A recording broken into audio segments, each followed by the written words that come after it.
Ano ka ba naman, Ruel? Hindi pa nga ako nakakaalis, puro pagbabayad na agad ng utang ang ibinibida mo. Oo na, huwag ka mag-alala dahil magpapadala ako ng pambayad para sa mga nahiram mo. Huwag kang paulit-ulit. Sorry na, huwag mo naman akong sigawan. Pwede ka naman magsalita na mahinahon eh. Nakakainis ka kasi. Hindi ka makatulog dahil sa mga utang na yan. O siya, sige na, aalis na ako at baka malasin lang ako sa biyahe dahil sa inyo. Oh, Ipong anak, magbabay ka na sa nanay mo. Ay, wala na akong oras para magdrama. Baka malita ako sa flight. Diyan na kayo. Taon 1972, Maragondon, Cavite.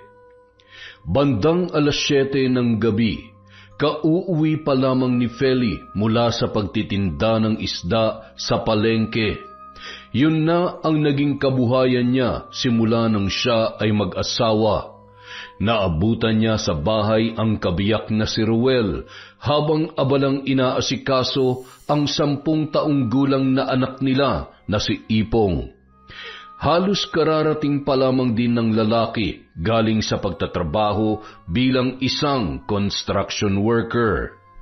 O mahal, nandyan ka na pala. Siguradong pagod at gutom ka na. Tamang-tama, nakapagluto na ako ng ulam natin. Ano pa nga ba? Huwag ka na nga maraming sinasabi dyan, Ruel. Ang mabuti pa, ipagtimpla mo na lang ako ng kape. Sige, saglit lang. Bibisan ko lang muna tong si Ipong. Huwag ka mag-alala, ipagtitimpla kita ng masarap na kape. Oo na, ang dami mo pang satsat eh. Bilisan mo na dyan. Nay, kwentuhan niyo po ako Yung kaibigan ko kasi na si Dondon, palagi raw siyang kinukwentuhan ng nanay niya bago siya matulog eh. Tigil-tigilan mo nga ako, Ipong. Pagod ako at ayaw ko makipag-usap, okay? Manong-mana ka talaga dyan sa ama mo. Kung gusto mo, kayo na lang ang magkwentuhan mamaya. Matutulog ako na maagat, masakit ang buong katawan ko. Ipong anak, hindi bale. Ako na lang ang magkukwento sa'yo mamaya, ha? Pagpasensya mo na lang ang nanay mo, pagod na pagod lang yan. Nasaan ba yung kape ko? Ang tagal naman. Tsaka, oo nga pala, Ruel, wala ka bang balak maghanap ng ibang trabaho? Yung mas malaki-laki naman sana ang kita. Baka uugod-ugod na tayo pareho eh. Construction worker ka pa rin. Tapos ako tindera pa rin sa palengke. Ay, lintik naman ang buhay to. Pasensya ka na, Feli. Sa ngayon, yun lang kasi ang trabahong pwede sa akin eh. Alam mo na, elementarya lang ang narating ko. Hindi pa nakapagtapos. Pagtiisan mo na lang muna kung anong meron tayo ngayon. Pagtiisan? Seryoso ka ba talaga dyan sa sinasabi mo, Ruel? Ilang taon na ako nagtitiis sa sitwasyon natin na to. Napapagod na ako, baka akala mo. Mabuti nga eh, isa lang yung anak natin. Kung nadagdagan pa yan, tsak na sabay-sabay tayong mamamatay sa gutom. Hayaan mo. Magtatanong-tanong ako sa mga kaibigan ko, baka may rekomenda silang trabaho na medyo maayos ang kita. Huwag ka na magalit. Ay, ewan ko sa'yo. Sawang-sawa na ako sa paulit-ulit na palusot mong yan. Kumilos ka na at kapeng-kape na ako. Wala na lamang nagawa ang lalaki kung hindi ang magmadali para ipagtimpla ng kape ang kanyang asawa. Ang anak naman nilang si Ipong ay hindi na rin nakapagsalita pa at nagtataka na lamang sa mga nangyayari. Nag-iisang supling nila ang bata. Nakatira sila sa bahay na naiwan ng mga magulang ni Ruel nung pumanaw ang mga yun. Ang dalawa naman niyang kapatid na mga babae ay pawang may mga asawa na rin at doon na nakatira sa kani-kanilang pamilya. Dahil mahirap ang buhay at laging kapos sa pinansyal na pangangailangan, madalas silang magkaroon ng pagtatalo at mainit na argumento. Oo nga pala mahal, pupunta ako kina Lolo Karing at Lola Sela mamaya. Matagal-tagal na rin kasi akong hindi nakakabisita sa matatanda eh. Samantalang sa kabilang baryo lang naman sila nakatira. Diyan ka magaling, puro ka gala. Dapat ang pinagtutuunan mo ng pansin, yung paghahanap ng ibang trabaho, Ruel. Makakatulong ba yung mga lolo't lola mo sa kabuhayan natin? Teka naman, Feli. Sumosobra ka naman na yata. Huwag mo naman pagsalitaan ng ganyan sina lolo. Magulang sila ng tatay ko, kaya konting respeto man lang sana. Hindi naman siguro masama kung dadalawin namin sila ni Ipong. Hindi ba? Wala akong pakialam kung kanino pang magulang yung matatandang yan. Basta humanap ka na ibang trabaho nang sa ganon, maiyahan mo naman ako dun sa palengke. Pati hining at pawis ko, amoy isda na. Tapos ikaw nakukontento ka lang dyan sa pagko-construction? Ay, ayoko na makipagtalo sa'yo, Feli. Mamaya na lang tayo mag-uusap pag-uwi mo galing sa pagtitinda. Baka sakaling malamig na yung ulo mo. Kung ayaw mong gumawa ng paraan, ako na lang ang kikilos. Naalala ko nga pala, may inaalok na trabaho sa akin si Berta papunta sa Taiwan. Total, wala ka namang silbi at daig mo pa yung inutil, tatanggapin ko na lang yon. Anong sinabi mo? Talagang nagdesisyon ka nang hindi man lang kumukonsulta sa akin? Feli naman, hindi sagot ang pag-abroad para lang makaahon tayo sa buhay natin ngayon. Kaya nga matagal ko nang sinasabi sa'yo, hindi ba? At isa pa, anong pinagsasasabi mong hindi sagot ang pag-abroad? Nakita mo ba yung ibang mga kapitbahay natin na nakaalis na papuntang ibang bansa? Ayun, ang gaganda na ng buhay nila. May mga sarili ng bahay at sasakyan. Tayo ano? Nandito pa rin tayo sa bulok na bahay na to. Bakit? Sarili naman natin tong tinitirhan natin Wala naman nagpapalaya sa atin dito, hindi ba? Feli, may iba pang paraan. Wag lang yun. Correction, Ruel. Bahay ng mga magulang mo to, hindi sa'yo at hindi rin sa atin. Kaya buo na ang desisyon ko. Tatanggapin ko na yung alok ni Berta papunta sa Taiwan. Yun lang ang tanging paraan. Diyan nga kayo mag-amat, baka wala na akong maabutan sa palengke. Sinasayang nyo lang ang oras ko. Tinawag pa ni Ruel ang kanyang asawa para ayusin ang kanilang usapan, subalit hindi na siya pinansin noon. Naiwan naman silang mag-ama habang si Ipong ay tila litong-lito at hindi alam kung ano ang pinagtatalunan ng kanyang mga magulang. Samantala, sa bahay ng lolo at lola ni Ruel. Ano ka mo? Iiwanan niya kayo mag-ama dito sa Pilipinas? Ang bata-bata pa ng anak niyo, Ruel. Yang asawa mo talaga, kahit kailan, puro pang mamaliit na lamang ang alam gawin sa'yo. Anong magagawa niya kung ganyang buhay lang ang kaya mong ibigay sa kanila ng anak ninyo? Yan nga po, Lola Pero mukhang desidido na kasi talaga si Feli. Ramdam na ramdam ko na wala na siyang balak magpapigil pa. Kinausap niya na rin yung kaibigan niya si Berta na may kakilala dun sa agency. Ay nako, hindi na talaga nagbago yung asawa mo. Hanggang ngayon ay mataas pa rin ang ambisyon na wala naman sa lugar.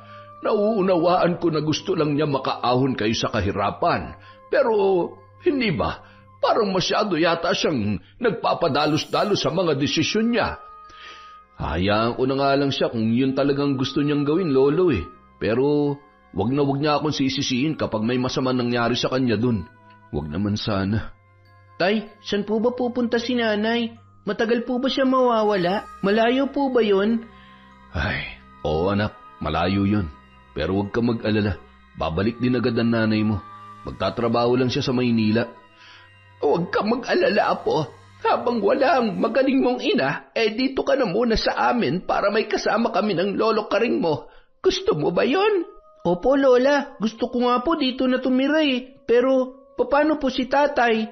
Magtatrabaho si tatay sa araw, anak. Pero sa gabi, pag uwi ko, susunduin kita rito kina Lola para sabay na tayong umuwi sa bahay. Ayos ba yon? Opo, tay. Ayos na ayos lang po sa akin yon. Hayaan mo, anak. May awa ang Diyos. Sa susunod na taon, kapag nakabawi na tayo at nakaipon na kami ng nanay mo ng sapat na pera, magsisimula ka na rin mag-aral. Medyo nahuhuli ka na nga Wow! Talaga po, tay! Yehey! Makakapag-aral na rin ako sa school. Makakasabay ko na yung kaibigan kong si Dondon. At hindi na nga napigilan pa ni Ruel ang asawang si Feli sa desisyon noon na umalis ng bansa patungong Taiwan. Ayaw na lamang niya yung tutulan at sa halip ay siya pa mismo ang gumawa ng paraan upang matugunan ang mga panggastos sa paglalakad ng mga dokumento at iba pang kailangan ng kanyang asawa. Nagkanda utang-utang siya sa mga katrabaho at sa ibang kakilala para lang matuloy sa pag-alis si Feli.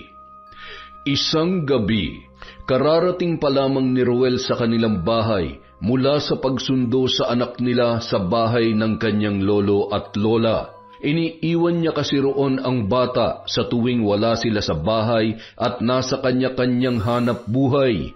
Maya-maya ay dumating na rin si Feli, dala ang isang balita. Oo nga pala, Ruel. Sa susunod na linggo na ang alis ko, baka naman magdrama pa kayo mag-ama't pigilan ako kung kailan isang hakbang na lang nandun na ako sa gusto kong puntahan, ha? Huwag ka mag-alala. Hindi na kita pipigilan sa gusto mo dahil, Chuck, magtatalo lang ulit tayo. Basta, mag-iingat ka ron, mahal, ha? Mabuti alam mo. Isa pa nga pala, gusto ko lang ipaalala sa inyo ni Ipong na kapag naroon na ako, huwag kayong sulat ng sulat, ha? Trabahong ipinunta ko ron, hindi para makipagchismisan sa inyo sa papel. Sana'y nagkakaintindihan tayo. Oo, pero syempre, dapat sulatan mo rin kami dito. Baka naman, hindi mo na kami maalala kapag nandun ka na. Huwag mo nga akong bisitin, Rowel. Baka sa halip na matuloy ako mabulilyaso pa ang pag-alis ko dahil dyan sa kanigahan ng utak mo. Basta susulat na lang ako dito at kokontak na lang ako kay Berta kapag may pagkakataon para balitaan kayo. Nay, bakit po hindi mo kasamang umalis si tatay? Tsaka bakit hindi rin ako kasama? Isa ka pang bata ka, oo. Hindi ako mamamasyal doon. Huwag kang tanong ng tanong dyan at wala ka pang alam sa mga nangyayari. Dagdag pabigat ka rin lang naman. Ay! Feli, ano ka ba naman? Huwag mo ang pagsalitaan ng ganyan ng anak natin. Wala ka na ba talagang pakiramdam? Hindi mo man lang ba iniisip na masasaktan yung bata sa mga pinagsasabi mo? Huwag kang ang OA. Wala pang muwang yung anak mong yan. Maliban na lang kung ipapaliwanag mo sa kanya kung ano yung ibig kong sabihin. Ay, ewan ko sa inyo. Manahimik na nga lang kayong dalawa. Pagpasensyahan mo na lang yung nanay mo, anak, ha? Huwag mong isipin yung mga sinabi niya kasi hindi totoo yun, okay? O siya, halika na. Lilinisan na kita ng katawan para makakain na tayo at makatulog ka na rin na maaga. Matapos yun, kumilos na ang lalaki para asikasuhin ang kanilang anak. Habang si Feli naman ay nagsimula ng kumain mag-isa na para bang walang pakialam sa kanyang mga kasama sa bahay. Napapailing na lamang si Ruel habang hawak ang kamay ni Ipong patungo sa banyo. Nung mismong araw ng pag-alis ni Feli, ipinaalala pa ni Ruel sa kanya ang mahalagang bagay kagaya ng pag-iingat at huwag makakalimot na sulatan sila ng kanilang anak. Idinagdag din niya ang tungkol sa pagpapadala noon ng pera na pambayad sa mga pinagkakautangan nila na ginamit para sa pagpuproseso ng kanyang mga papeles. Ano ka ba naman, Ruel? Hindi pa nga ako nakakaalis, puro pagbabayad na agad ng utang ang ibinibida mo. Oo na, huwag ka mag-alala dahil magpapadala ako ng pambayad para sa mga nahiram mo. Huwag kang paulit-ulit. Sorry na, huwag mo naman akong sigawan. Pwede ka naman magsalita na mahinahon eh. Nakakainis ka kasi. Hindi ka makatulog dahil sa mga utang na yan. O siya, sige na, aalis na ako at baka malasin lang ako sa biyahe dahil sa inyo. Oh, Ipong anak, magbabay ka na sa nanay mo. Ay, wala na akong oras para magdrama. Baka malita ako sa flight. Diyan na kayo. Dahil sa mga sinabing yon ng kanyang asawa, nasaktan si Ruel. Batid niyang ganoon na talaga ang ugali ni Feli, subalit ang hindi niya maintindihan ay kung bakit parang hindi na asawa ang turing nito sa kanya, base sa paraan ng pakikipag-usap noon. Ngunit hindi na lang siya nakipagtalo pa dahil ayaw niya na umalis ang asawa na meron silang samaan ng loob sa isa't isa. Makalipas ang 2 buwan, nakatanggap pa ng unang sulat si Ruel mula kay Feli. Nakasaad sa liham na maayos naman daw ang lagay ng babae at tatawag na lang siya kay Berta sa susunod na buwan. Subalit matapos yon ay hindi na muling nagparamdam at sumulat sa kanila si Feli.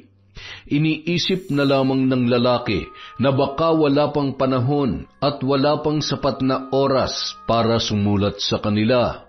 Hanggang sa umabot na ng 4 na buwan ay hindi na sila muli pang nagkaroon ng balita sa kanyang asawa. Samantala, habang naglalakad ang mag-ama pauwi galing sa bahay ng kanilang mga lolo at lola, nakasalubong nila ang kapitbahay na si Aling Melba. Nagtitinda yon ng mga gulay at isa sila sa mga suki noon. Oy, Ruel, kumusta kayo? Hindi ka ba bibili ng gulay sa akin? Kunin mo na itong ampalaya na maubos na tong laman ng basket ko. Ay, oo nga pala. Balita ko nakaalis na raw yung asawa mong si Feli. Talagang hindi na nagpapigil, ano? Ayos lang naman po kami, Aling Melba. Opo, nakaalis na nga po siya. Bali mag-4 na buwan na po siya ron sa Taiwan. Hindi pa nga sumusulat hanggang ngayon eh. Baka sobrang busy lamang sa trabaho. Ganun ba?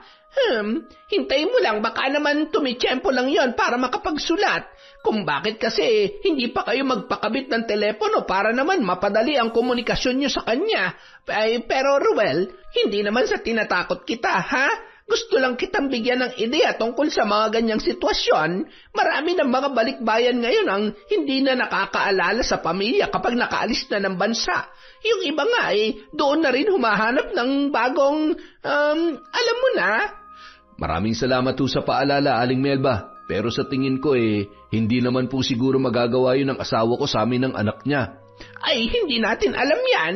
Pero kalimutan mo na lang muna yung sinabi ko. Total 2 buwan pa lang naman siya roon.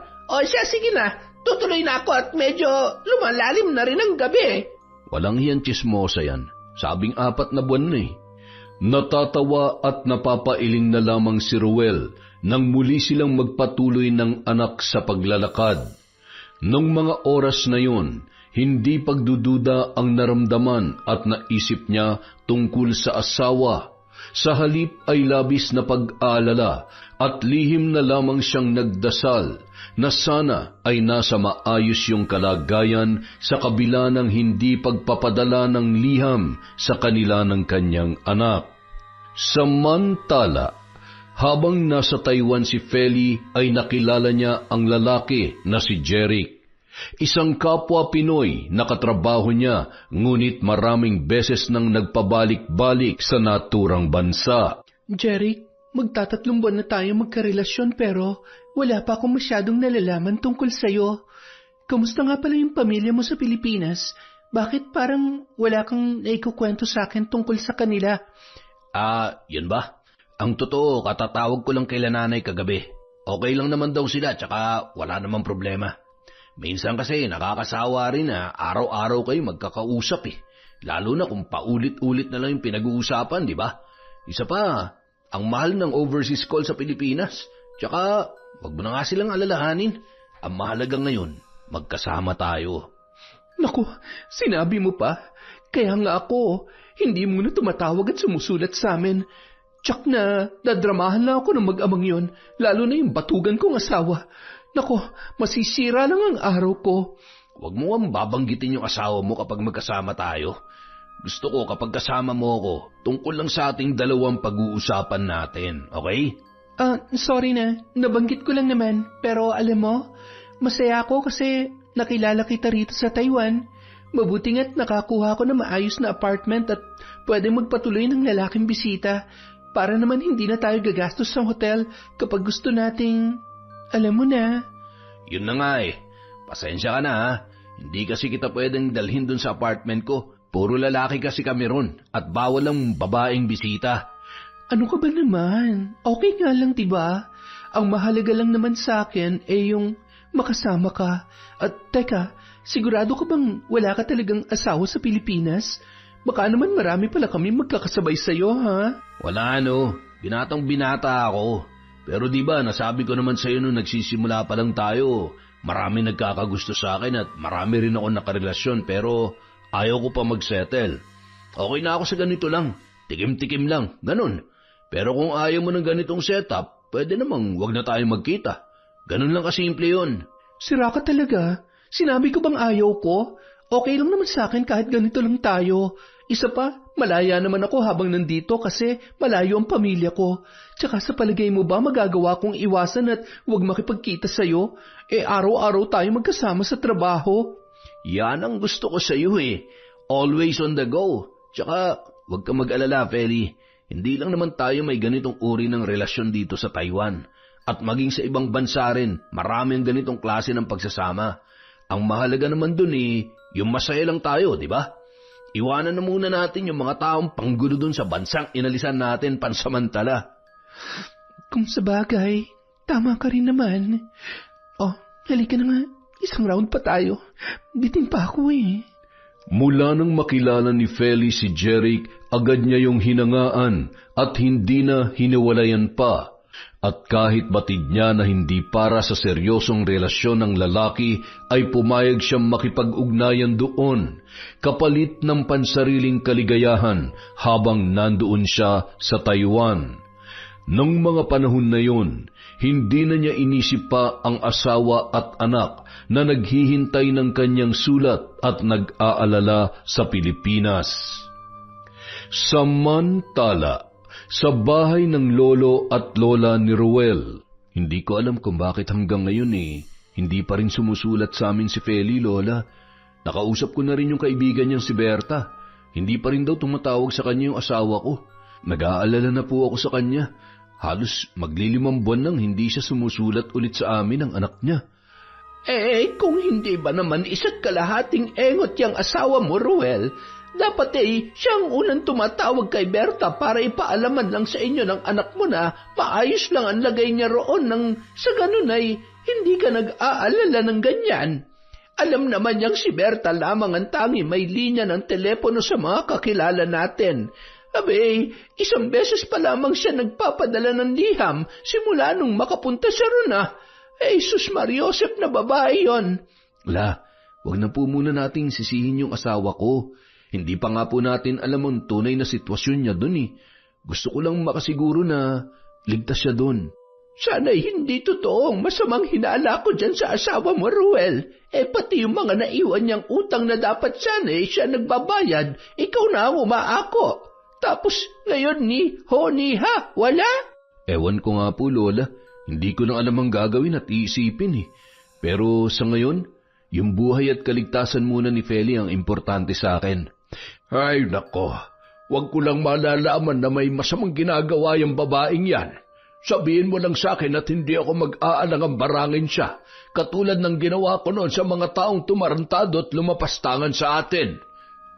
Napalunuklaway na lamang si Ruel matapos yun sabihin ng kanyang lolo.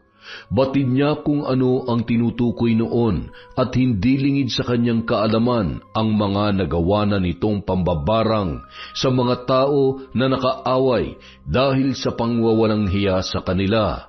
Makalipas ang ilang araw, siniguro niyang muling makakausap ang kaibigan ng asawa na si Berta.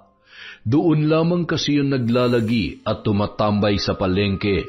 Subalit ayon sa babae, hindi pa rin daw tumatawag sa kanya ang kaibigan niya na si Feli. Ay, kamusta ka na, Feli? Ano na ba nangyari sa'yo't biglang hindi ka na lang ulit sumulat sa amin ng anak mo? Pero ano't ano man ang mangyari, sana okay ka lang dyan.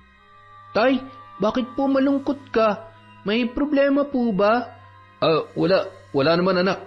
Okay lang si tatay. Medyo pagod lang ako sa trabaho buong maghapon. Ay teka, bakit hindi ka pa natutulog? Hindi po kasi ako inaantok, Tay. Naaalala ko si nanay. Miss na miss ko na po kasi siya Kailan po ba siya uuwi? Sa narinig na yon na sinabi ng anak, magkahalong emosyon ang bumalot kay Ruel. Awa para sa bata at labis na pangungulila para sa kanyang asawa na bigla na lamang hindi nagparamdam.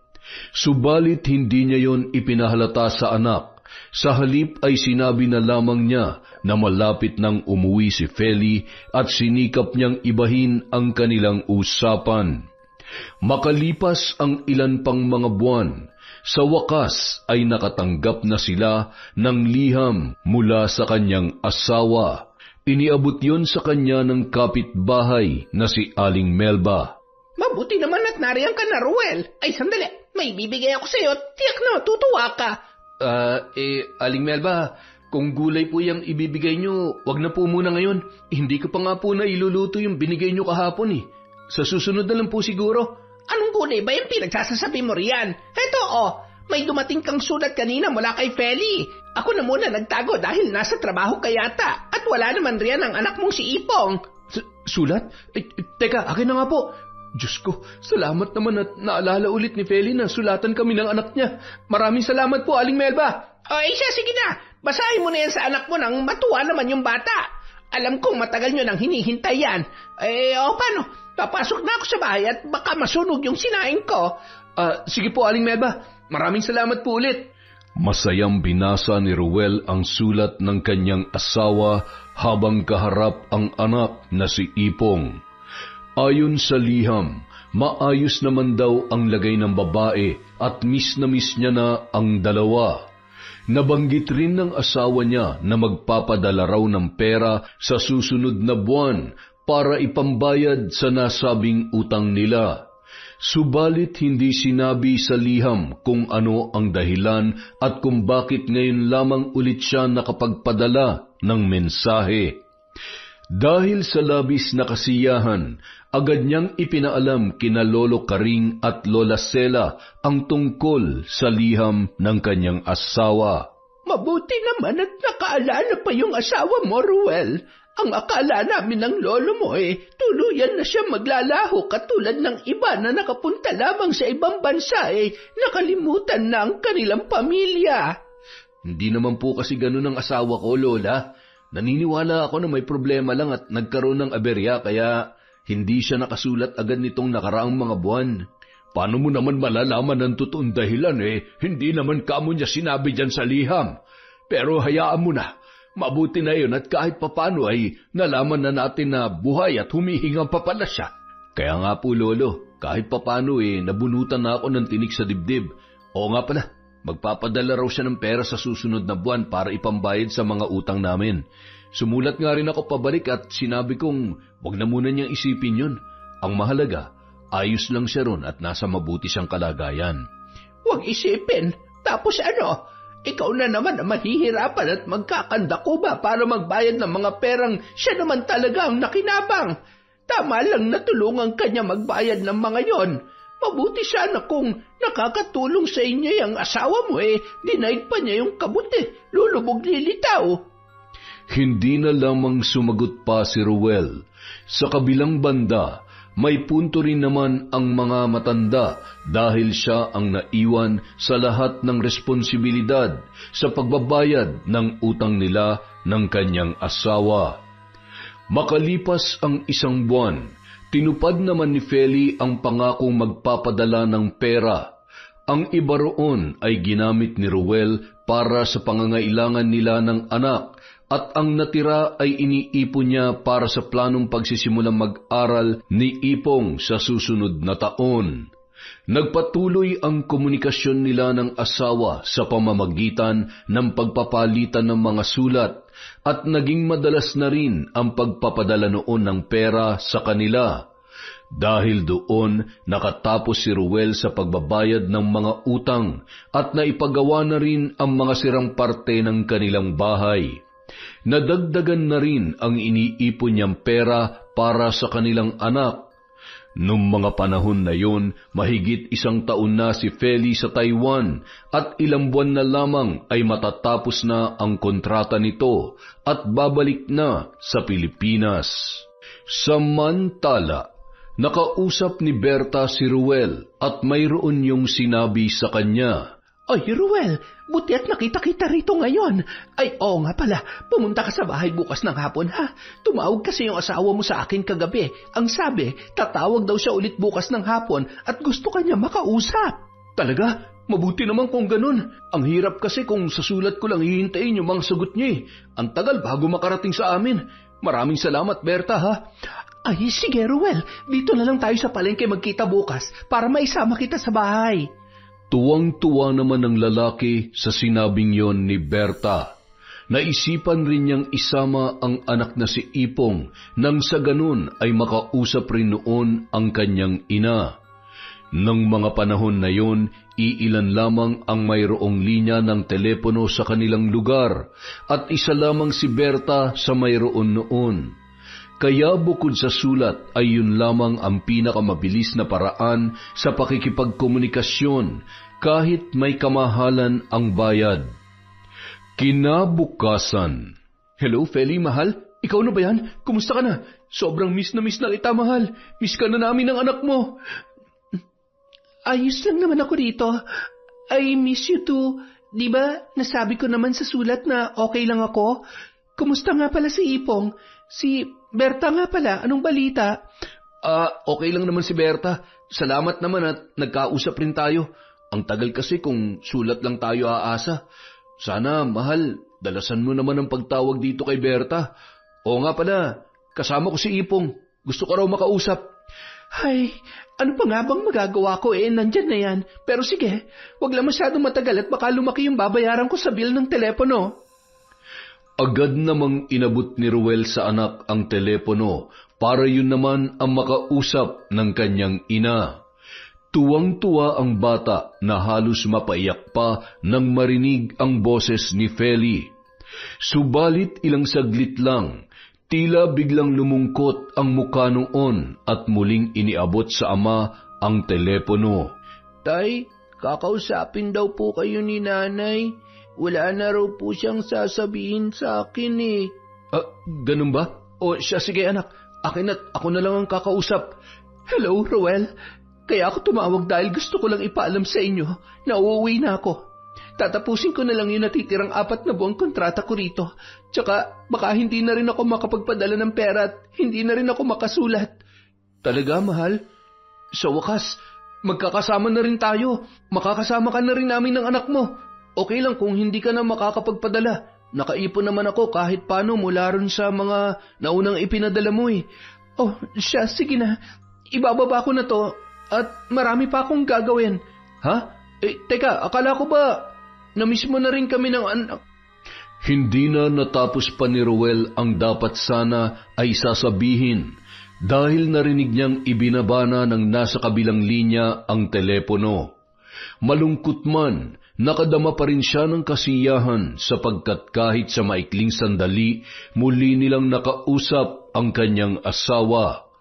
Matapos yun ay nagpasalamat na siya kay Berta bago umalis. Sa kabilang banda, pagkababa ng telepono ay kausap naman ni Feli si Jeric. May pa-I miss you to ka pa nalalaman Sabi ko na nga ba, sabik ka nang umuwi sa Pilipinas para makasama mo yung asawang sinasabi mong batugan Huwag ka na nga magselos dyan, babe. Siyempre, arte lang yon para hindi siya magduda na may ibang kinakasama ko rito. Para isipin niya na siya talagang mahal ko at wala nang iba. Sa palagay mo ba, hindi pa nagdududa yon sa tagal mong hindi sumulat sa kanila? Idinaan mo lang talaga sa pagpapadala ng pera no? Siyempre, hindi na mag-iisip ng masama yun kapag natanggap na yung padala mo. Huwag ka mag-alala, Jeric. Hindi naman na nag-usisapang asawa ko kung bakit lately lang ako nagbigay ng atensyon sa kanila ng anak namin. Tsaka, sa sobrang tanganuan, syempre, hindi na niya maiisip na tanungin ako ng ganong bagay. Pasalamat pa nga sila, nagpapadala pa ako ng pera Tapos yung asawa mo naman, paniwalang paniwala sa mga patutsada mo. Huwag na nga natin siyang pag-usapan, babe. Halika na ulit. The bed is waiting. Sulitin na lang natin yung mga natitirang buwan ko dito. Matapos yun, muling pinagsaluhan ng dalawa ang mainit na tagpo gaya ng madalas nilang ginagawa. Walang kaalam-alam ang asawa ni Feli na ang lahat ng sinabi at ginagawa ng babae ay pawang mga pagpapanggap lamang, upang hindi yun magduda sa kataksilan na kanyang ginagawa sa ibang bansa kasama si Jeric. Samantala, nang muling makausap ni Ruel ang kanyang mga lolo at lola. 4 na buwan na lang daw po siya dun, Lola. Tatapusin na lang yun natitirang kontrata niya at makakasama na namin siya muli ni Ipong. Mabuti naman at kahit papaano nakabawi-bawi ang asawa mo sa inyo bago siya makabalik dito. Tsak na matutuwa ang anak ninyo. Hindi na rin daw po siya makakapagpadala at makakasulat kasi pauwi na rin naman siya. Siguro iipunin na lang niya yung sweldo niya para malaki-laki ang maiuwi niya pagbalik. Hindi na nakakagulat yon. Wala naman kayong magagawa ng anak mo kung magpadala man siya o hindi. Pero ang mahalaga po, magkakasama na ulit kami at plano kong magbukas ng maliit at simple negosyo pag uwi niya. Alam ba niya ang plano mong yan? Baka naman ikaw lang ang may gusto. Alam mo naman yung asawa mo, walang kaplano-plano sa buhay. Sarili lamang niya ang kanyang iniisip. Dito na po namin pag-uusapan ng tungkol doon, Lola. Hindi ko pa po kasi nasabi sa kanya sa sulat Nung tumawag naman siya kay Berta para makausap kami, sobrang bilis lang ng oras namin kaya hindi ko pa rin nabanggit yung tungkol doon. Nakakapagtaka naman na gumastos siya ng overseas call para lamang sabihin sa'yo na uuwi na siya. Pwede naman niyang banggitin na yun sa huling sulat niya sa inyo noon, hindi ba? Nasa gitna sila ng pag-uusap ng matandang babae nang biglang sumagot ang kanyang lolo Karing habang umiinom ng tsaa at nakatingin sa malayo. Sana nga talaga ay hindi totoo ang paulit-ulit kong sinasabi sa iyo na masama ang hinala ko sa asawa mo, Ruel. Basta ano man na mangyari, nandito lamang kami ng lola Sela mo. Maraming salamat po, Lolo. Ayaw ko pa mag-isip na masama tungkol sa asawa ko. Pero anuman pong iniisip nyo, hindi ko muna paniniwalain ang sarili ko hanggat wala akong nakikitang pruweba. Sa totoo lang po, nabanggit na rin sa akin ni Aling Melban tungkol dyan. Pero alam kong malabong gawin ni Feli sa akin yun. Ay siya, tama na yan. Halina't sabay-sabay na tayong kumain ng hapunan bago kayo umuwi ng apo ko. Saglit lamang at ako nang gigising sa kanya. Matapos muling uminom ang matanda ng tsaa, sumabay na yon na nagtungo sa mesa para sa masayang hapunan. Bagamat napapaisip na si Ruel tungkol sa palaging sinasabi ng kanyang lolo, minabuti niya na hindi na lamang yon pansinin. Makalipas ang 4 na buwan, sumapit na ang araw ng pag-uwi ni Feli. Subalit napansin ni Ruel na mula nang dumating yon ay palagi na lamang tulog at tila ba pagod na pagod. Inisip na lamang ng lalaki na baka dulot yon na mahabang biyahe kaya nais magbawi ng kanyang lakas. Isang gabi, habang magkatabi sila sa kwarto bago matulog, may naalalang sabihin sa kanya ang kanyang asawa. Oo nga pala, Ruel, aalis ako bukas. Kailangan ko lang mag-report sa agency. Tuwing pagdating namin dito, kailangan namin yung sabihin sa kanila. Aalis ka na naman? Bala ko pa naman sanang magluto ng masarap na ulam para pagsalusaluhan natin ang anak mo. Hindi ka pa nga namin nakakasama at nakakausap na maayos simula nung dumating ka eh. Aalis ka na naman ulit bukas. Pwede ba, Ruel? Huwag mo nga akong artehan. Dinaig mo pa yung anak mo eh. Sa Maynila lang ako pupunta. Huwag mo na nga rin pala akong hintayin mamaya dahil baka gabihin na rin ako. Feli naman, pag-iinarte na bang matatawag yung gusto ka lang namin makasama ng anak mo matapos ang 2 taon na wala ka sa piling namin? Hindi mo ba alam na palagi kang tinatanong sa akin ni Ipong kung saan ka nagpunta at kung ano nangyari sa'yo noong mga panahon na nasa abroad ka at wala man lamang paramdam sa amin dito? Ay nako, eto na naman tayo. Akala ko ba nagkaintindihan na tayo tungkol dyan, Ruel? Nagka-problema lang doon kaya hindi agad ako nakakontak sa inyo. Bakit? Nakabawi naman ako ng mga nakaraang buwan na. Hindi pa ba sapat yon? Ang hirap kasi sa'yo. Ano, Feli? Anong mahirap sa akin? Mahirap akong intindihin? Ganun ba? Mahirap akong pakisamahan kaya ang gusto mo, yung desisyon mo lang palagi ang masusunod. Hindi ko nga alam kung asawa pa bang turing mo sa akin eh. Hindi mo alam kung gaano kami nag-alala ng anak mo sa'yo noon. Hindi kita hinihinga ng paliwanag dahil ayos na sa akin na malaman na ligtas ka. Pero sa ganitong pagtrato mo sa akin, parang hindi na kita kilala, Feli. Eh di kasalanan ko na. Ako na ang mali. Ako na ang masamang tao. Masaya ka na? Bigla tila ay natauhan ng lalaki at sa halip na sumagot ng pabalang ay humingi na lamang siya ng paumanhin sa kanyang asawa. Sorry, pasensya na sa mga nasabi ko. Nabigla lang ako. Huwag ka na magalit oh. Mabubwisit lang ako sa pakikipag-usap sa iyo, Ruel. Wala namang kwenta yung mga sinasabi mo. Hinayaan na lamang ni Ruel na makatulog ang kanyang asawa sa kanyang tabi, habang siya naman ay tila sising-sisi sa sarili dahil sa kanyang mga nasabi. Batid niyang nadala lamang siya ng emosyon, kaya niya nabitawan ang mga salitang yun. Kinabukasan, pagkagising ay wala na si Feli sa kanyang tabi. Paglabas niya ng silid ay agad siyang nagtungo sa kwarto ng anak nilang si Ipong upang silipin yon. Tulog na tulog pa rin ang bata habang walang kaalam-alam sa mga nangyayari. Ang aga namang umalis ni Feli, ni hindi man lamang kumain ng almusal. Tsak, galit pa rin sa akin yun. Sana makauwi siya na maaga mamaya. Hihintayin ko pa rin siya para humingi ng dispensa. Ay, ang tanga-tanga mo naman kasi, Ruel. Matapos yon, nagsimula na siyang mag-asikaso para magluto ng almusal at para makapasok na rin sa trabaho.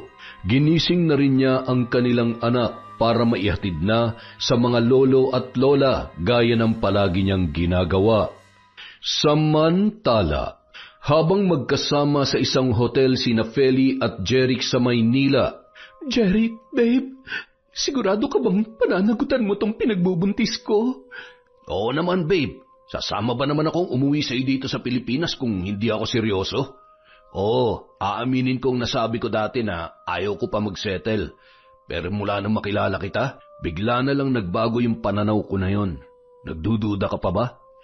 Hindi naman sa ganun, babe.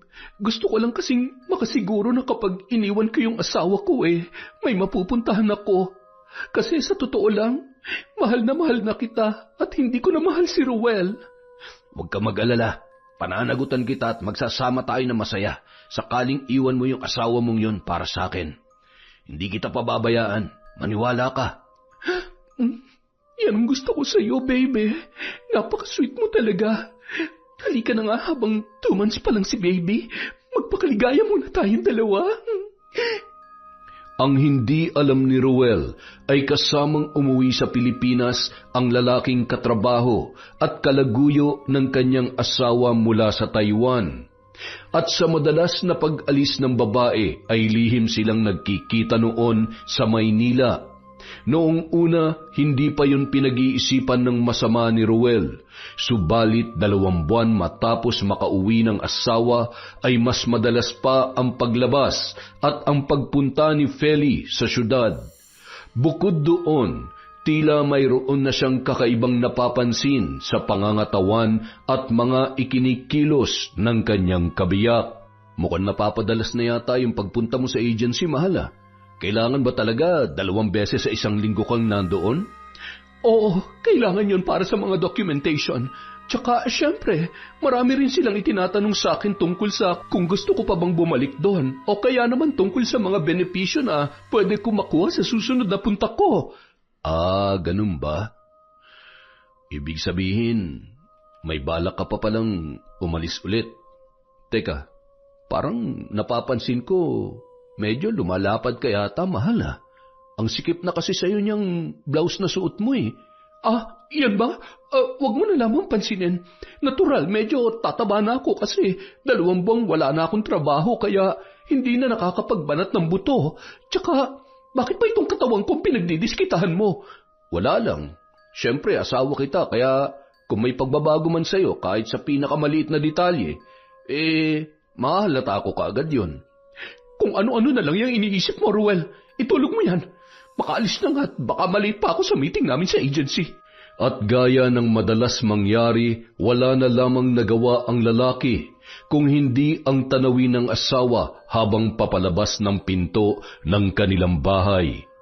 Hinahayaan na lamang niya yon sa kung ano ang gustong gawin dahil mula ng pagdating ni Feli, gabi-gabi na siyang pinagbibigyan noon. Sa tuwing mangangalabit siya bago matulog, yun lamang ay sapat na sana sa kanya bilang atensyon.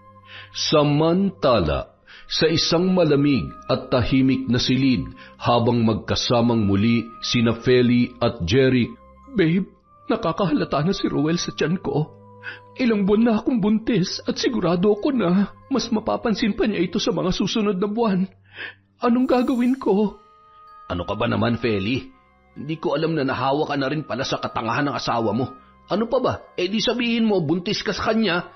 Hindi naman makakahalata yun kasi nabanggit mo sa akin noon na mula nung pagdating mo may nangyayari na sa inyo, hindi ba? Tsaka sabi mo rin, medyo mahina ang utak nun.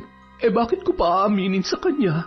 Akala ko ba ang plano natin iiwanan ko siya tapos tayong 2 magsasama. Kung sasabihin ko sa kanya na buntis ako, ibig sabihin hindi na ako pwedeng kumalas sa relasyon namin. Ay, naku naman, Felio. Nahawa ka na nga talaga at mukhang mas malala ka pa yata. Natural, papapaniwalain mo lang yung tao na siya ang ama na ipinagbubuntis mo para hindi siya magduda. Pero hindi mo ipapaalam sa kanya na balak mo siyang iwan. Simpleng ganun lang. Ano ka ba naman? Nagkasundo ang dalawa sa kanilang plano para paniwalain si Ruel na siya nga ang ama ng sanggol na ipinagbubuntis ng babae. Kaya nang umuwi siya sa bahay ay masaya ngunit puno ng pagkukunwaring ibinalita sa asawa ang tungkol sa kanyang pagbubuntis. Ruel, mahal, may surprise ako sa'yo. Aba, mukhang wala kang topak ngayon, mahal. Ano ba yung surprise na yan? Teka, gusto kong marinig din yan ng anak natin. Sigurado matutuwa yun. Sandali tatawagin ko lang si Ipong. At tinawag nga ni Ruel ang kanilang anak na naglalaro sa loob ng kwarto. Saka muling bumalik sa sala para harapin si Feli. Mahal, 4 na buwan na akong buntis. May kasunod na si Ipong at magiging 4 na tayo sa pamilya. Talaga, mahal? Narinig mo ba yun, Ipong, anak? Magkakaroon ka na ng kapatid. Magkaka-baby na tayo rito sa bahay. Yuhuu! Ang saya-saya naman! Dapat mag-celebrate tayo bukas para dyan. Naisip ko nga rin yun, mahal. Kaya lang, bigla kong naalala. May mahalaga pala akong lakad bukas eh. Bigla lumungkot na lamang ang mukha ni Ruel. Saka napabuntong hininga bago muling nagsalita. Sa agency na naman ba yan, mahal? Sayang naman. Kasi plano ko sanang umabsent sa trabaho bukas. At hindi ko muna ihatid si Ipong kina Lola para naman makapagdiwang tayo ng pagbubuntis mo. Pero huwag kang mag-alala, may ibang araw pa naman eh. Sa susunod na lang siguro. Alam ko na mas importante ang pagre-report mo sa agency nyo. Salamat, mahal, at nauunawaan mo ako, ha? O siya, sige na, kumain na tayo at nang makatulog na. Kailangan ko kasing umalis bukas bago mag-6 ng umaga eh. Kinabukasan, maagang nagising si Ruel para ipaghanda ng almusal ang asawa dahil batid niyang maaga yon aalis. Ngunit paglabas ni Feli sa kanilang silid, nagmamadali na yung pumasok sa banyo para maligo. Matapos ay nagbihis na ang babae at humarap sa salamin na nakasabit sa dingding ng sala para maglagay ng lipstick sa labi. Teka, mahal, hindi ka ba kakain muna? Baka matraffic ka sa biyahe at magutom ka. Hindi na, nagmamadali ako eh. Ikaw na nga rin ang nagsabi, di ba? Baka matraffic ako. Kahit konti lang, mahal. Gumising pa ako ng maaga para ipagluto ka eh. Sinabi na nga ayoko eh. Bakit bang kulit mo? Tsaka sino ba kasi may sabi magluto ka? Hindi naman kita inutusan O siya, alis na ako, hinihintay na ako sa opisina. Matapos yun sabihin, agad nang dinampot ni Feli ang handbag na nasa ibabaw ng sofa. Ngunit hindi niya na napansin na may nahulog mula roon dahil nagmamadali na siyang lumabas ng bahay. Malungkot na napapailing na lamang si Ruel sa biglaang muling pagbabago ng pagtrato sa kanya ng kanyang asawa. Maya-maya, nilapitan niya at dinampot ang bagay na nahulog sa sahig. At nung tingnan niya yon ay nagulat siya nang makita ang larawan ng isang lalaki na hindi pamilyar sa kanya. Kasama sa litrato ang kanyang asawang si Feli. Magkayakap ang mga yon at bakas sa kanilang muka na sila ay masaya. Hindi niya na napigilang mapabulong sa sarili habang pigil na pigil sa galit. Walang hiya ka, Feli. Sinasabi ko na nga ba't may ginagawa kang katarantaduhan eh. Tsaka teka, maalala ko nga pala yung nabanggit niya sa amin ng anak niya kagabi. Anong sabi niya? 4 na buwan na siyang buntis. Paano mangyayari yun eh? Mahigit 2 buwan pa lang siya nakakauwi galing sa Taiwan. Humanda ka sa akin, mamaya hayop ka. Mag-uusap tayong dalawa. Hindi na pumasok si Ruel sa trabaho ng mismong araw na yun. Ngunit inihatid niya sa bahay nila Lolo Karing at Lola Sela ang anak na si Ipong. Plano niyang doon muna ang bata hanggang sa matapos niyang kumprontahin ang taksil niyang asawa. Ayaw niya kasing marinig ng anak nila ang anumang mapag-uusapan nila ni Feli. Ipong, anak, dito ka muna kina Lola hanggang bukas ha. Huwag ka mag-alala, susunduin naman kita rito pagkagaling ko sa trabaho. Ayos ba yon? Sige po, Tay. Hihintayin na lang po kita rito bukas. Isasama mo po ba si Nanay magsundo sa akin? Anak, kasi may pupuntahan ng nanay mo eh. Oo, tama. May importante siyang lalakarin kaya hindi ko rin siya maisasama bukas. Bakit? Ayaw mo bang si tatay na lang ang magsundo sa'yo? Siyempre po, gusto ko. Pero sa susunod po sana, kasama mo na si Nanay, ha? Oo, anak. Promise yan. Sa susunod, 2 na kami ng nanay mo na susundo sa iyo rito kina lolo't lola. Ipagluluto ka pa namin ng paborito mong spaghetti. Napayakap na lamang ang bata sa kanyang ama bago humalik sa pisngi, saka lumapit kay Lola Sela na noon ay nakaupo sa tumba-tumba. Katabi noon sa nakahiwalay na silya si Lolo Karing. Sigurado ka ba na mag-o-overtime ka lang sa trabaho kaya mo iiwan dito si Ipong, ha, Ruel? Opo Lola. Kulang po kasi kami sa mga trabahador bukas. Kailangan na raw madaliin yung ginagawa naming gusali kaya kailangan mag-overtime. Isa pa, kailangan na daw po kasing madaliin yun eh. Sige. Kami na muna ang bahala rito sa anak ninyo.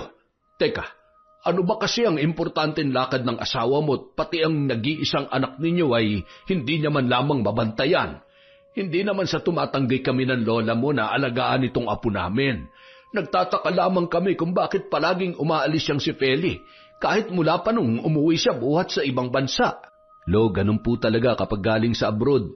Pagbalik mo rito sa Pilipinas, kailangan mo mag-report sa agency mo anumang oras ka ipatawag. Kagaya ng ginagawa ni Feli ngayon, kaya madalas siyang umaalis. Ay, ewan ko sa'yo. Siya sige, mag-iingat ka. Huwag mong alalahanin dito ang anak mo dahil ligtas at hindi namin siya pababayaan.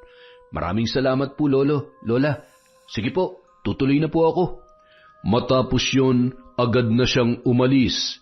Hindi para magtungo sa trabaho, kung hindi para muling umuwi sa bahay at doon ay hihintayin niya ang pagdating ng kanyang asawa. Batid niyang pawang kasinungalingan ang mga sinabi niya sa matatanda, subalit mas minabuti muna niya yon hanggat hindi pa sila nakakapag-usap ng kanyang kabiyak at wala pa siyang tiyak na impormasyon mula rito. Samantala, habang magkasabay na kumakain sa isang karinderya ang magnobyong sina Feli at Jeric. Alam mo ba, babe, paniwalang-paniwala ang mokong na sa kanya tong ipinagbubuntis ko. At eto pa ha, matatawa ka talaga. Gusto pa mag-celebrate kami ngayon kung hindi ba naman isang katerbang katangahan ang isinasaksak sa utak niya. Ngunit kahit halos sumigaw na ang babae sa pagkukwento, ay tila ba walang naririnig ang kasamang si Jeric. Sa halip ay nakatutok lamang ang mga mata noon sa pagkain na nasa lamesa. Kaya naman, kinalabit pa yon ni Feli. Uy babe, okay ka lang ba? Bakit parang napapansin ko yata? Mukhang kanina ka pa walang kibo dyan. May problema ba? Ano ka mo? Sorry, medyo hindi ko lang narinig yung mga sinabi mo kanina eh. Pero pwede mo namang ulitin eh. Nakakawalang gana ka namang kasama. Kanina pa talaga kita napapansin na parang wala ka sa sarili. May problema ba tayo, Jeric? Ano bang problemang sinasabi mo? Huwag kang makulit. Okay lang ako. Pagod lang siguro to. Kumain na nga lang tayo. Sorry na. Sige, hindi na kita kukulitin. Sige, kumain na nga lang tayo. At dahil hindi na nagagawa magsiping ni na Jeric at Feli dahil madalas hindi maganda ang pakiramdam ng babae, maaga silang naghiwalay nung araw na yun.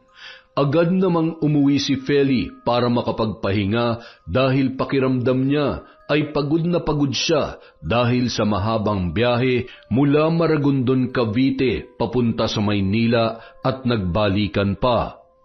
Nang makarating sa bahay, naabutan niya ang asawang si Ruel na nakaupo sa sofa at tila siya ay hinihintay.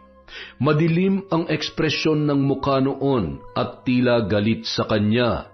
Hindi niya yon pinansin at nagpatuloy na lamang siya papasok sa kanilang kwarto. Subalit agad na hinawakan ni Ruel ang kanyang braso nang mapadaan siya sa tapat nito. Saan ka nang galing, Feli? Yung totoo, ayoko ng kasinungalingan. Ano ikaw, Ruel? Ano ba? Nasasaktan ako! Bitawan mo ang braso ko! Totoo bang sa agency ka lang ninyo palagi nagpupunta sa tuwing umalis ka rito, ha? Oo! Saan pa ba ako pupunta? Ano bang ibig mong sabihin? Sinungaling! Ruel, parang awa mo na. Huwag mo akong saktan, please. Baka may masama mangyari sa anak natin. Anak natin? Bilog na ang ulo ko at huwag mo nang bilugin pa, Feli. Paano magiging anak natin yan? Gayong ang sabi mo kagabi, 4 na buwan ka ng buntis. 2 buwan ka palang nakakauwi ng Pilipinas. Paano magiging 4 na buwan na kaagad yan? Alam mo, Hindi ko lang naisip agad ang tungkol dito nang sabihin mo kagabi dahil sobrang saya nung nararamdaman ko. Pero hindi pala ako dapat magsaya. Umamin ka nga sa akin. Sinong lalaking kasama mo sa litratong ito? Ha? Ipinakita ni Ruel kay Feli ang larawan na nadampot niya sa sahig at nanlaki ang mga mata ng babae nang masaksihan yon. Dahil doon, wala nang nagawa pa si Feli kung hindi ang umiyak at ipinagtapat na lamang sa kanyang asawa ang buong katotohanan. Oo na, inaamin ko na. Hindi ikaw ang ama ng batang ito. Mayroon akong katrabaho na nakarelasyon ko habang nandun ako sa Taiwan. At siya ang tunay na ama ng batang ito, si Jeric. Hayop ka! Wala kang kwentang tao! Alam mo, kung hindi ka lang buntis ngayon, baka pinagpira-piraso ko na yung buong katawan mo. Hindi mo na kailangan gawin yan dahil aalis na ako sa bahay na ito. Magsasama na kami ni Jeric dahil yun naman talagang plano namin. Sawang-sawa na ako sa buhay na nararanasan ko sa iyo, Ruel. Walang pagunlad, paulit-ulit na lang. Aalis ka? Sige, umalis ka na makita mong hinahanap mo. Bakit? Anong gagawin mo? Ipapabarang mo ako sa lolo karing mo? Sige, gawin nyo. Akala mo ba matatakot ako? Sana pala hindi na lang ako bumalik dito at nagtiis sa'yo. Sana sumama na lang ako kay Jeric. Matapos yun sabihin ay agad na nag-empake ng kanyang mga gamit si Feli. At kahit halos 10 oras na ng gabi ng mga sandaling yun, at nagdadalang tao pa ang babae, ay tuluyan niya nang iniwan ang asawang si Ruel, kahit nagmamakaawa yun sa kanya. Makalipas ang halos 15 minutos ay mag-isa na lamang sa bahay ang lalaki. Bakit mo nagawa sa akin to, Feli? Minahal naman kita at ginawa kong lahat para lang masunod ang mga gusto mo. Mahal na mahal ka namin ng anak natin. Bumalik ka rito, parang awa mo na. Simula noon, tila nawalan na ng pag-asa sa buhay si Ruel. Madalas na siyang naglalasing at hindi na rin niya magawang sunduin ang anak sa bahay ng kanyang lolo at lola. May mga pagkakataon na hindi na rin siya kumakain, sa halip ay puro alak na lamang ang laman ng kanyang sikmura.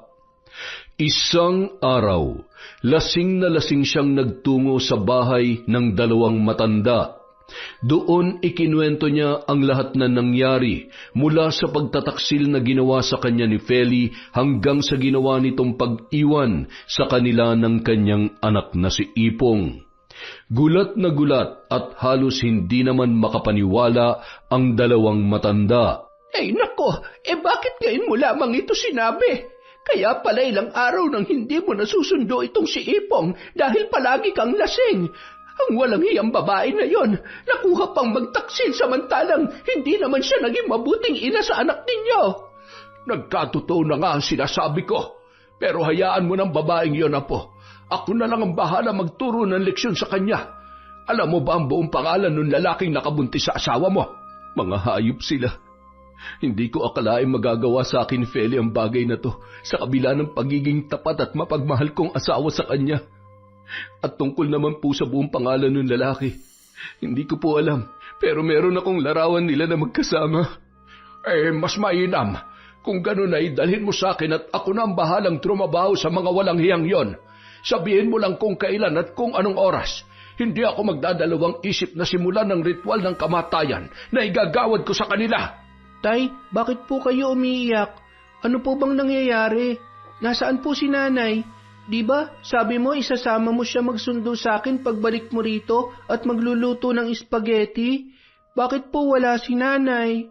Halos maghalo na ang laway, luha at sipon ni Ruel sa labis na pag-iyak habang dahan-dahang nilalapitan ang kanilang anak na si Ipong. Hindi niya alam kung paano ipapaliwanag sa bata ang biglaang pag-alis ng ina at ang pagtataksil nito sa kanila. Ngunit wala na siyang nagawa pa kung hindi ang sabihin na lamang ang katotohanan. Ipong anak, wala na nanay mo. Iniwan niya na tayo. Sumama na siya sa ibang lalaki. Yung lalaki nakabuntis sa kanya. Po? Di ba po baby natin yun? Kapatid ko po yun, hindi ba? Bakit ibibigay niya sa iba? Sa sinabing yun ng bata ay mas lalong napahagulgol sa pag-iyak si Ruel. Halos maubusan na siya ng hininga dahil sa samot-saring emosyon na nararamdaman ng mga sandaling yun. Kaya naman, ang matandang babae na ang umakay kay Ipong para dalhin sa tabi nila at paupuin. Hindi na muling nagsalita pa ang bata, sa halip ay napaiyak na rin, habang awang-awa na tinititigan ang kanyang ama na umiiyak. Kinabukasan, Sigurado ka bang ayos ka na talaga, Apo? Kaya mo na ba talaga ulit magtrabaho? Opo, Lola. Maraming salamat po. Nakatulog naman ako na maayos kagabi. Siya nga po pala, hindi ko na muna ulit susunduin si Ipong mamaya, Lola. Hindi ko pa po kayang isama siya sa bahay ngayong wala na rin ang nanay niya. Babalik lang po sa alaala ko yung sakit eh. Kung yan ang nais mo, nauunawaan ka namin ng lola mo. Basta huwag mong kakalimutang dalhin sa akin ang litratong sinasabi mo. Hindi ko mapapalampas ang ginawang yun sa iyo ni Feli. Sige po, Lolo. Lola, tutuloy na po ako. Babalik na lang ako mamaya para bisitahin si Ipong at ihatid sa inyo yung hinihingi ninyo. Matapos yon ay umalis na si Ruel. Subalit muli, hindi siya sa trabaho nagpunta kung hindi doon sa bahay nila para sariwain at muling alalahanin ang lahat ng alaala na pinagsamahan nila ng mahal ngunit taksil niyang asawa. Doon ay nagsimula siyang uminom mag-isa habang hawak-hawak ang larawan ni Feli at ng lalaking kanyang kalaguyo. Tahimik na umiiyak at panakanaka ay napapasigaw sa pinaghalong labis na sakit at galit para sa dalawa. Maya-maya pa, isang desisyon ang naisip niyang gawin. Yun na lamang ang pinakamagagawa niyang paraan para maibsan at makatakas sa lahat ng pait at hinagpis na idinulot ng kanyang asawang si Feli. Nagtungo siya sa kusina at doon ay kinuha mula sa lalagyan ang kutsilyo at nanlilisik ang mga mata na tinitigan yun. Tandaan mo to, Feli. Tandaan nyo ng kabit mo tong ginawa nyo sa akin. Kung magagawa kong hilahin kayo sa hukay hanggang sa kabilang buhay, gagawin ko. Mahal na mahal kita, pero hanggang dito na lang siguro tayo. Matapos yun sabihin, hiniwa niya ng hawak na patalim ang bandang pulsuhan ng kanyang braso at maya-maya lamang dahan-dahan siyang bumagsak sa sahig. Nabitawan pa niya ang hawak na larawan at nahulog yon sa kanyang tabi. Ilang minuto pa lamang ang nakalilipas na magtungo sa bahay nila ang ginang na si Aling Melba para maghatid ng gulay kagaya ng nakasanayan noon. Subalit laking gulat niya sa nakita at halos hindi makapaniwala. Ay, Diyos ko! Ruel, ano nangyari sa iyo? Bakit nakahandusay ka riyan sa sahig? At teka, dugo! May dugo sa katawan ni Ruel! Tulong! Tulungan niyo kami! Halos hindi magkanda-ugaga ang mga kapitbahay na nag-uunahang nagsipuntahan sa bahay ng lalaki nang marinig ang pagpalahaw ni Aling Melba. Matapos ay nagbilin siya sa isa nilang kapitbahay para bantayan si Ruel. Goreng, dito muna kayo at huwag niyong iiwan si Ruel, ha? Pupuntahan ko lang ang lolo't lola niya sa kabilang baryo. Kailangan nila malaman na nangyari sa apo nila. Nagmamadaling umalis ang ginang at naiwan doon ang pinagbilinan niyang lalaki kasama ang iba pa nilang nagmamalasakit na kapitbahay. Ang ilan sa mga yon ay agad na tinalian ng tela ang sugat ni Ruel upang kahit papaano ay maampat ang paglabas ng dugo mula roon. Makalipas ang 20 minuto, nakabalik na si Aling Melba kasama ang matandang si Lolo Karing. Hindi na sumama si Lola Sela dahil yon ang nagbabantay sa anak ni Ruel na si Ipong sa kanilang bahay. Ay, sus Mariosep na bata ito, oo. Ano bang pinagagagawa mo sa buhay mo?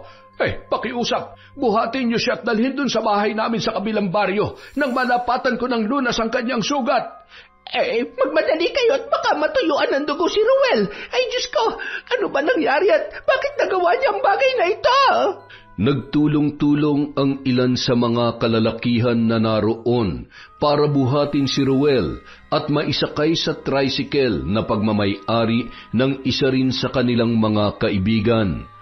Ngunit nang maiwan si Lolo Karing sa loob ng bahay, nakita niya ang larawan na nakalapag sa sahig at may bahid ng dugo ng kanyang apong si Ruel. Tahimik siyang tumangis habang dinadampot ang nasabing litrato, habang umuusal ng mga salita. Mga hayop at walang kahihiyan, tingnan lang natin kung hanggang saan kayo dadalhin ang inyong kataksilan. Matapos yun sabihin, isinilid niya sa bulsa ang nakuhang larawan at nagmamadali na rin siyang lumabas ng bahay. Saka inilak ang pintuan. Sa labas ay nakita siya ni Aling Melba at kinausap siya noon. Manong Karing, nandito na ho yung tricycle na maghahatid sa inyo pa uwi. Halina ho kayo. Agad namang sumakay ang matanda at mabilis na umandar ang tricycle papaalis. Nang makarating sa bahay, naabutan niya ang asawang si Lola Sela na ginagamot ang sugat ni Ruel, habang ang lalaki naman sa awa ng Diyos ay nagkamalay na ng mga sandaling yon. Ang anak naman niyang si Ipong ay mahimbing na natutulog sa loob ng kwarto ng matatanda. Nagmamadaling nagtungo sa kanilang kwarto si Lolo Karing at may kinuha yon sa ilalim ng kanilang papag. Isang kulay kalawang na lumang baul na hugis kahon ng sapatos. Paglabas ng silid ay umupo ang matanda sa tabi ni Ruel. Ipinatong sa kandungan niya ang lumang baul at pagkuway nagsalita na naman si Ruel sa hirap na boses. Lolo, alam ko pong malaki ang naging kasalanan ni Feli sa anak namin at batid kong kaya niyong kitlin ang kanyang buhay anumang oras gamit ang inyong kakayahan. Pero pakiusap po, huwag niyo na lamang po siyang idamay. Buntis po si Feli at ayoko rin na madamay ang sanggol na nasa kanyang sinapupunan. Kung maaari po sana, yung lalaki na lang niyang parusahan ninyo. Bahala na kayo kung anong gagawin niyo pero gusto ko siyang mawala sa landas namin mag-asawa. Naniniwala akong kahit ganun si Feli, mabuti pa rin ang kanyang kalooban. Napatitig sa mukha niya si Lolo Karing. Tila tinatantya ng matanda kung sigurado na ba ito sa kanyang mga huling tinuran. Kasunod ay kinuha ng kanyang lolo ang litrato na inilagay noon sa baul kanina at itinaas. Saka umusal ng impit na mga dasal na siya lamang ang nakakaintindi. Saglit na tumigil sa pag-oorasyon ng matanda at binuksan ang naturang baul. Doon ay kinuha niya ang isang bilugang garapon na napapalibutan ng alikabok, ngunit kita pa rin ang itsura ng loob noon. Nakalagay roon ang mga pinaghalong insekto, patay na gamo-gamo, mga uwang na may matutulis na sungay, at kulay itim na likido na hindi nila matukoy kung ano. Pinilas ng matanda ang larawan at hinati yon sa dalawa. Ibinigay niya kay Ruel ang bahagi na naroon si Feli, at ang parte naman na nandoon ang lalaking si Jeric ay isinilid niya sa garapon na may mga patay na kulisap. Pagkalagay ay agad niya yung muling tinakpan at biglang nagsigalawan ang mga naturang insekto sa loob. Kasunod ay ang mga orasyon ng mga tila sinaunang salita. Samantala, makalipas ang ilang araw, habang magkasama sina Feli at Jeric sa tinutuluyang apartment. Hindi ko na rin alam ang gagawin ko, Jeric. Ilang doktor nang nilapitan natin pero wala naman silang makitang sakit sa katawan mo. Pero bakit ganito? Biglang lumobo yung ari ko at halos puputok na. Tapos tuwing gabi, parang may malakas na ugong ako naririnig sa tenga ko. Sobrang sakit at hindi ako makatulog. Gawa mo ng paraan to, Feli. Kung totoo nga sinasabi mong mambabarang ang lolo ng asawa mo, kasalanan mo lahat ng ito. Teka, bakit ako sinisisi mo? Pareho naman natin tong ginusto, hindi ba? Ako nga, halos ilang araw na rin hindi makatulog eh. Natatakot ako na baka makasama sa bata ang mga nararamdaman ko. Magsasalita pa sanang muli si Jeric, ngunit naramdaman niya na parang may kung anong gumagalaw sa loob ng kanyang mga mata. Aray, bakit parang may gumagalaw sa loob ng mata ko? Ano to? Aray, ang sakit! Ano nangyayari, Jeric? May mga lumalabas na gamo-gamo sa mata mo. Ang dami! Diyos ko po, patawarin niyo kami sa mga kasalanan namin. Ngunit hindi pa man natatapos ang babae sa kanyang mga sinasabi, muli siyang nagulat nang makita ang malalaking uwang na nagsilabasan sa bibig ng lalaki at may mga matutulis na sungay ang mga yon. Mabilis na nagpupulasan at kinakagat ang muka at labi ni Jeric. Aray ko! Ang sakit ng labi ko! Yung mukha ko parang napupunit na! Tulungan mo ako, Feli! Halos hindi makapaniwala si Feli sa mga nangyayari, lalo na nang makita niyang kinain na rin ng mga gamo-gamo ang mata ng kanyang katipan, hanggang sa pumulandit mula roon ang nana at dugo na nagdulot ng masangsang na amoy. Nagkandasuka na lamang si Feli at sa halip na tulungan ng lalaki ay nagmamadali siyang lumabas ng silid. Ngunit bago pa man siya tuluyang makaalis, narinig niya ang malakas na sigaw ni Jeric kasabay ng paglabas ng kulay itim na malapot na likido mula sa bibig at tainga noon. Bago tuluyan nalagutan ng hininga, nandilat ang mga mata ng babae sa kanyang nasaksihan. Hindi niya inaasahan na hanggang doon aabot ang pambabarang ng lolo ni Ruel na hindi niya noon kinatatakutan at pinaniniwalaan. Matapos yun, lupaypay siyang napaupo sa sahig habang umiiyak at nagsasalita. Patawarin mo ako, Ruel. Patawarin niyo sana ako ng anak natin. At sana mapatawad din ako ng lolo't lola mo sa paghamon ko sa kanilang kakayahan. Ngayon ko lang napagtanto na mali at malaking kasalanan na nagawa ko sa inyo. Nasa ganoon siyang sitwasyon nang maramdaman na tila may kung anong tumutubong butlig sa kanyang muka. Unti-unti parang tumitibok yon na animoy may kung anong gustong lumabas mula sa loob. Hanggang sa nagsilabasan na nga ang mga maliliit na palaka na agad nagsitalunan. Nagsiputukan din ang kanyang mga sugat hanggang sa bumulwak ang kulay berde at malagkit na likido. Ito na yata ang katapusan ko. Hindi! Tulungan niyo ako! Ruel, tulong! Akmang tatayo na sana si Feli para humingi ng tulong sa labas, ngunit maging ang mga binti at paa niya ay nagkaroon na rin ng sugat na parabang naaagnas na. Kahit hirap, pinilit niyang tumayo upang kumuha ng tuwalya na ipantatakip sa kanyang sugat-sugat at tila nasusunog na muka. Kailangan kong puntahan si Ruel at sila Lolo Karing. Hihingi ako ng tawad sa kanilang lahat. Hindi ako pwedeng mamatay ngayon.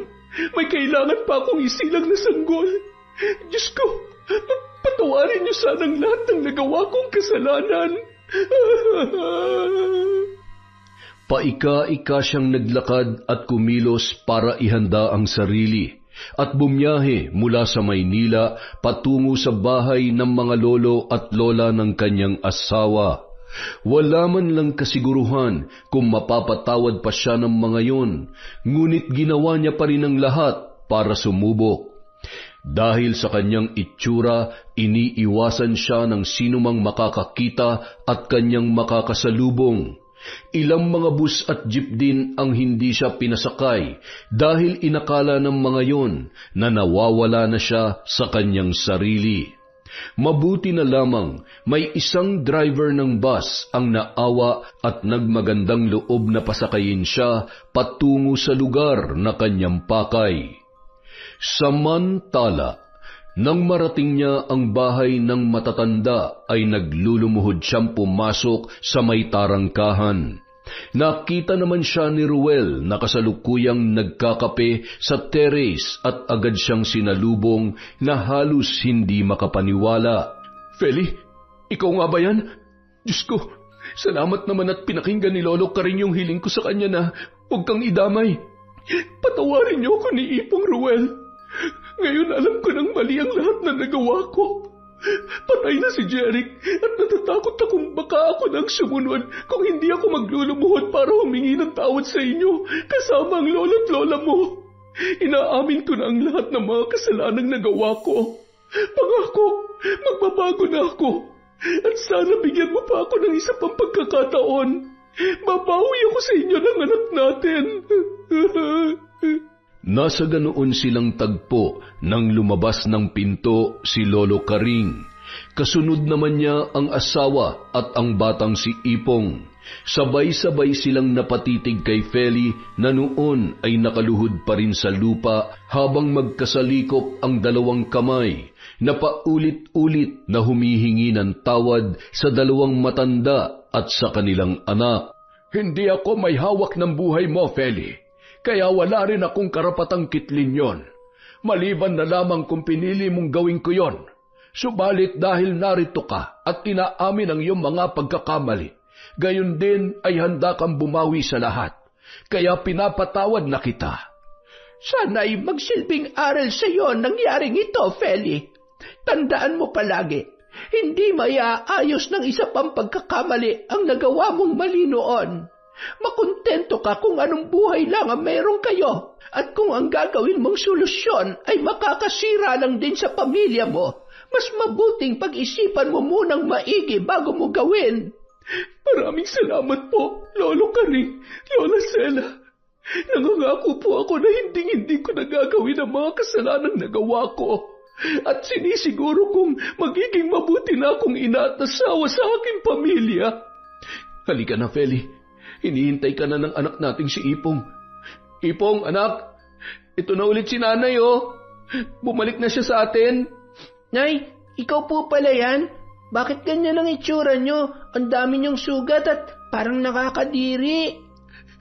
Wala ito, anak. Kagat lamang ito ng lamok. Halika nga rito, payakap si nanay. Nang magyakap ang mag-ina, nakisali na rin sa kanila si Ruel. Ilang saglit pa, tila nagdahilan lamang na nawala na ang mga sugat sa katawan ni Feli.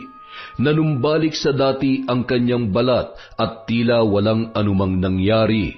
Nay, alam mo, sabi ni tatay, sa susunod na balik mo raw, 2 na kayo magsusundo sa akin, tapos ipagluluto mo daw ako ng spaghetti. Totoo po ba yon? Oo, anak. At sa pagkakataong ito, hindi na aalis si nanay. Magsasama-sama na tayo dito, pangako yan.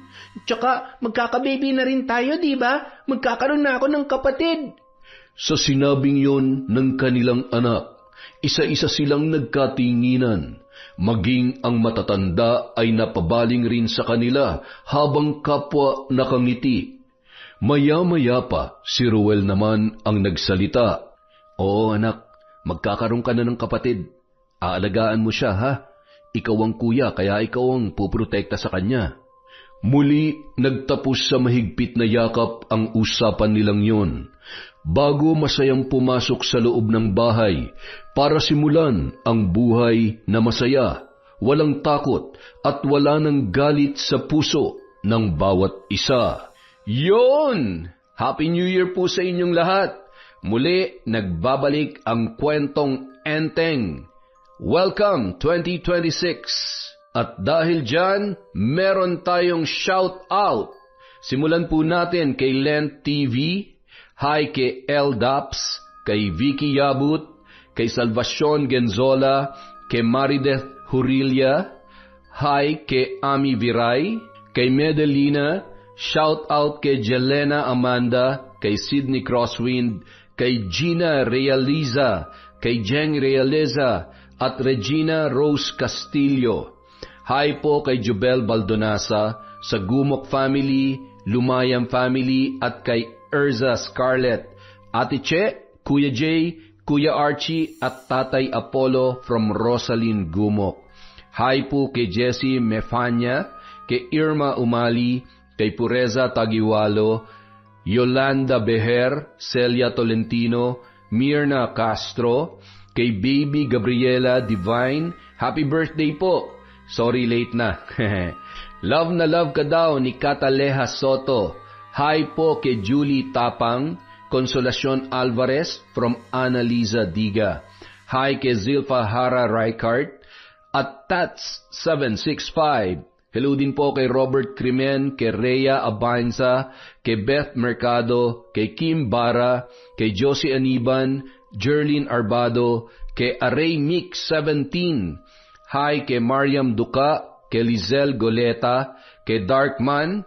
Hi din po kay Chenny Ocol, kay Febe Ranyada, kay Lani Lagilayan, sa Amamangpang family at kay Agnes from Jackie Demilan, kay Darling Dafielmoto, hi po kay Roxanne Diga, kay Vilma Bautista, sa Buendia family, Paraton at Lampasa family from Lucy Buendia.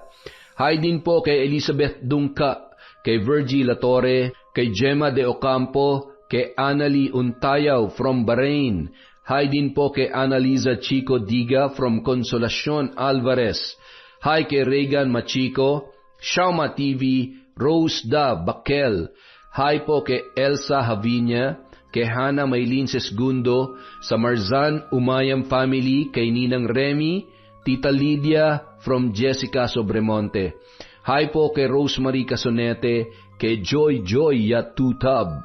Hi kay Yana Marie Kubangbang, kay Nympha Arcal, kay Finky Rusi 14. Hello po kay Edgardo Fontanilla, kay Mea Espiritu, Maria Grace Grefalja, kay Manny Maniego, kay Ramil Fariolin, kay Elenita. Hi kay Liza Agodo, kay John Chris, kay Christine Victorino, Kim Poy Feliciano, kay Joy Aniban, kay Jennifer Camacho, Virginia Pontillas. Shout out po kay Cherry Mukbanger ASMR, kay Norsen TV, Charlene Gumansing, Janet De Castro from San Pedro, Laguna.